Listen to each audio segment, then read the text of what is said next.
आपण आहोत सांगलीच्या खरे हाऊसिंग सोसायटीमध्ये.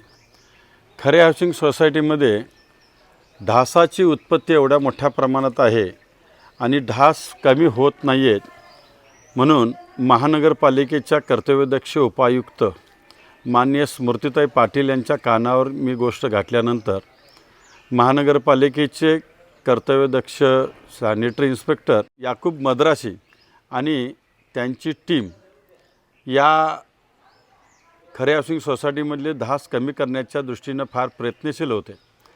पण अनेक वेळा प्रयत्न करूनसुद्धा ढास कमी होत नाहीत म्हणल्यानंतर या परिसराची त्यांनी पाहणी केली. हे पाहणी केल्यानंतर याकूब मद्रासी साहेब यांनी जिल्हा परिषदच्या टीमला कळवलं आहे आणि ही जिल्हा परिषदच्या टीमचे अधिकारी पण आलेत आणि यांनी असं शोधून काढलं की या ठिकाणी एक विहीर आहे आणि ही विहीर तुम्ही बघाल, ही पडीक विहीर आहे.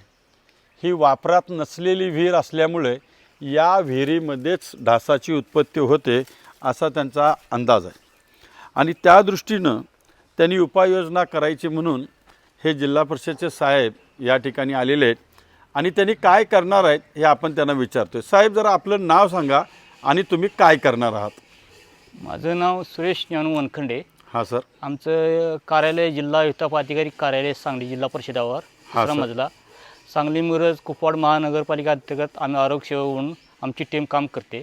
धन्यवाद. त्या सध्या जे पडीकार विहीर आहेत, डबके आहेत, या ठिकाणी कायमस्वरूपी पाणी साठलेलं असतं. हो, उन्हाळ्यात आमचं सर्वेक्षण चालू असतं. हां सर. त्या संदर्भात जिथं कुठं पाणी आटलं असेल किंवा त्या ठिकाणी पाणी कायमस्वरूपी असेल तर आम्ही कायमस्वरूपी म्हणून त्याची गणना करतो. गणना केल्यानंतर त्याला UP म्हणून कोड नंबर देतो आम्ही. ज्या कार्यक्षेत्रात ते आहे त्याचा कोड नंबर दिला जातो. हा कोड नंबर दिला जातो. त्यानंतर त्या ठिकाणी आम्ही मासे सोडतो. आता या ठिकाणी तुम्ही काय करणार? इथं या ठिकाणी हे जे पडी विहीर आहे ह्या ठिकाणी आम्ही याच्यात गप्पी मासे सोडणार आहे. गप्पी मासे तुम्ही आणलेत का? हो, आणले, गप्पी मासे आणलेले आहे ते. ओके. हे गप्पी मासे,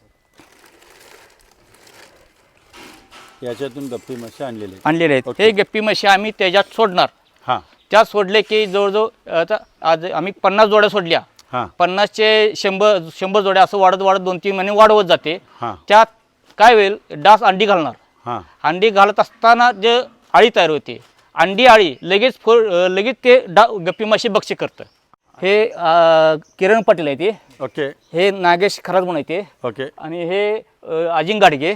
अच्छा. हे समीर शेख आणि हे ओके. धन्यवाद.